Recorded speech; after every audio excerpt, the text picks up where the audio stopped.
মাসিক অবস্থায় যে বিছানায় ঘুমানো হয় এটা নাকি নাপাক হয়ে যায়। মাসিক শেষ হয়ে যাওয়ার পর কি বিছানা ধুয়ে ফেলা জরুরি? কোনো মুসলিম মৃত ব্যক্তি কি তার হিন্দু বন্ধুকে দেখতে পারবে? ফরজ গোসল না করে গৃহস্থলী কাজ করা যাবে কিনা? হায়েজ অবস্থায় গোসল করে ভেজা শরীরে যে গামছা দিয়ে মোছা হয় সেই গামছা নাকি নাপাক হয়ে যায়। ভেজা গামছা কি পুরোপুরি ধৌত করতে হয়? নতুন ঘর উদ্বোধনের বিশেষ কোনো আমল আছে কিনা? ছাগলের পরিবর্তে ভেড়া দিয়ে আকিকা করা যাবে কিনা? মাহিদা আক্তার আপনি লিখেছেন, কোনো মুসলিম মৃত ব্যক্তি কি তার হিন্দু বন্ধুকে দেখতে পারবে? উত্তর হলো হ্যাঁ, এতে কোনো অসুবিধা নেই, এটি দেখতে পারবে। কোনো মুসলিম মারা গেলে তার লাশ বা মৃত ব্যক্তিকে তার অন্য ধর্মাবলম্বী কোনো বন্ধু, সহপাঠী কিংবা প্রতিবেশী বা অন্য কেউ তাকে দেখতে মৌলিকভাবে কোনো অসুবিধা নেই। জীবদ্দশায় যারা তাকে দেখতে পারতেন বা শরীয় দৃষ্টিকোণ থেকে যাদের দেখতে কোনো বাধা ছিল না, মৃত্যুর পর সে মানুষগুলো তাদেরকে দেখতে পারবেন, মৃত ব্যক্তিদেরকে দেখতে পাবেন এবং তাতে নতুন কোনো অসুবিধা তৈরি হবে না।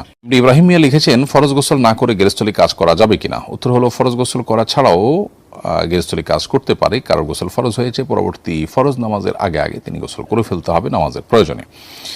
আর এর মধ্যবর্তী যে সময়টা আছে এই সময়ের মধ্যে তিনি যে কোনো কাজ চাইলে করতে পারেন, গৃহস্থলী কাজ, দুনিয়াবী কোনো কাজ, ক্ষেত খামার বা ঘরোয়া কোনো কাজ, রান্না বাড়া, কুটাকাটি, এগুলো সব তিনি করতে পারেন। তবে এক্ষেত্রে উত্তম হলো ফরজ গোসল হয়েছে, গোসল একটু দেরিতে করতে হলেও কোনো কাজ করার আগে অজু করে নেওয়া। অজু করে আপনি এবার গৃহস্থলী কাজ করলেন বা যে কোনো দুনিয়াবী কাজ করলেন, সেটি হলো সবচেয়ে উত্তম এবং সুন্নাহ। যদি সেটা কোনো কারণে করতে না পারেন তাহলে সেক্ষেত্রে আপনার কোনো ফরজ তরক হবে বা কোনো গুনাহ হবে, ব্যাপারটা কিন্তু সেরকম না। এরপরে প্রশ্ন হলো, হায়েজ অবস্থায় গোসল করে ভেজা শরীরে যে গামছা দিয়ে মোছা হয় সেই গামছা নাকি নাপাক হয়ে যায়। ভেজা গামছা কি পুরোপুরি ধৌত করতে হয়? উত্তর হলো যে আপনি কোনো কারণে শরীর নাপাক হয়েছে, গোসল ফরজ হয়েছে, তাহলে সেক্ষেত্রে আপনার গায়ে ভেজা কোনো গামছা দিলে যে গামছা নাপাক হবে তা কিন্তু না। একজনের ধরুন গোসল ফরজ হয়েছে, গোসল করার পর শরীরে কোনো নাপাক নেই, গোসল করা হয়ে গেছে, পুরো শরীর পাক পবিত্র হয়ে গেছে, এখন তিনি কোনো গামছা দিয়ে সেটা মোছামুছির কাজ করলেন, তাতে কোনো অসুবিধা নেই, এই গামছার নাপাক হবে না।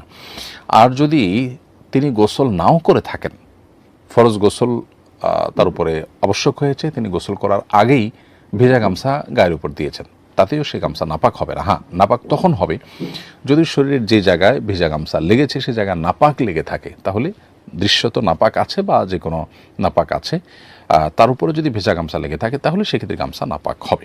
এরপরে প্রশ্ন হলো, নতুন ঘর উদ্বোধনের বিশেষ কোনো আমল আছে কিনা?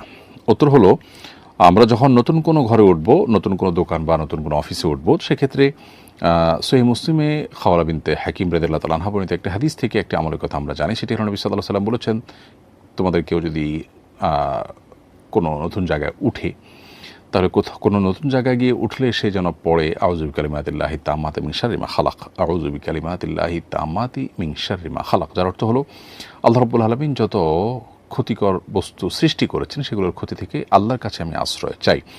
তো এরকম তো পড়ে যদি কেউ কোনো জায়গায় গিয়ে উঠে, সেটা অবশ্য নতুন হওয়া কোনো জরুরি না। আপনি একটা বাসায় উঠলেন, সে বাসাটা পুরনো বাসা, কিন্তু আপনি গিয়ে উঠলেন, আপনি একটা জায়গায় গেলেন, কোনো জায়গায় গিয়ে যখন কেউ উঠে তখন সে এই দোয়া পাঠ করলে তার মাধ্যমে আল্লাহ রাব্বুল আলামিন তাকে যাবতীয় ক্ষয়ক্ষতি থেকে হেফাজতে রাখেন। এছাড়া সূরা কাহফের 39 নম্বর আয়াতে দুই ভাইয়ের যে ঘটনা তার আগে পরে আয়াতগুলোতে বর্ণিত হয়েছে, সেখানে আমরা দেখতে পাই যে আল্লাহর নেয়ামত দেখার পর, বাগান দেখার পর মাশা আল্লাহ লা কুওয়াতা ইল্লা বিল্লাহ এটি পাঠ করার অনুপ্রেরণা দেওয়া হয়েছে। ঠিক একইভাবে আনাস রাদিয়াল্লাহু তাআলা বর্ণিত আরেকটি হাদিসও পাওয়া যায়, যে হাদিসেও আল্লাহর কোনো নেয়ামত পাওয়ার পর সেক্ষেত্রে মাশা আল্লাহ লা কুওয়াতা ইল্লা বিল্লাহ পড়ার জন্য উৎসাহিত করা হয়েছে। অতএব আমরা যদি নতুন ঘরে উঠি, যেটা আমাদেরকে অভিভূত করে, আমাদেরকে মুগ্ধ করে, তাহলে সেক্ষেত্রে আমরা মাশা আল্লাহ লা কুওয়াতা ইল্লা বিল্লাহ পাঠ করতে পারি। আর এই দোয়াটা পাঠ করতে পারি, আউযু বিকালিমাতিল্লাহি তাম্মাতি মিন শাররি মা খালাক, বিসমিল্লাহ বলে সেখানে প্রবেশ করব। এর বাইরে নতুন জায়গা উঠলে মানুষ সাধারণত বিভিন্ন রকমের ভুরি ভোজ ইত্যাদি আয়োজন করে থাকেন, মেহমানদারি করেন আনন্দিত হয়ে। তো সেটা একান্ত মুবাহ কাজ, আর আমল হিসাবে এই দোয়া আল্লাহ তাআলার কাছে নিবেদন করা যেতে পারে। এরপরে প্রশ্ন হলো, ছাগলের পরিবর্তে ভেড়া দিয়ে আকিকা করা যাবে কিনা? উত্তর হলো হ্যাঁ, আকিকা ছাগলের পরিবর্তে ভেড়া দিয়ে করলেও আকিকা আদায় হয়ে যাবে। তারপরে প্রশ্ন হলো, মাসিক অবস্থায় যে বিছানায় ঘুমানো হয় এটা নাকি নাপাক হয়ে যায়। মাসিক শেষ হয়ে যাওয়ার পর কি বিছানা ধুয়ে ফেলা জরুরি? উত্তর হলো না, এটা সঠিক কোনো কথা নয়। মাসিক হলে সে অবস্থায় যদি কোনো বিছানায় কোনো নারী ঘুমান, সে বিছানা নাপাক হয়ে যায় না।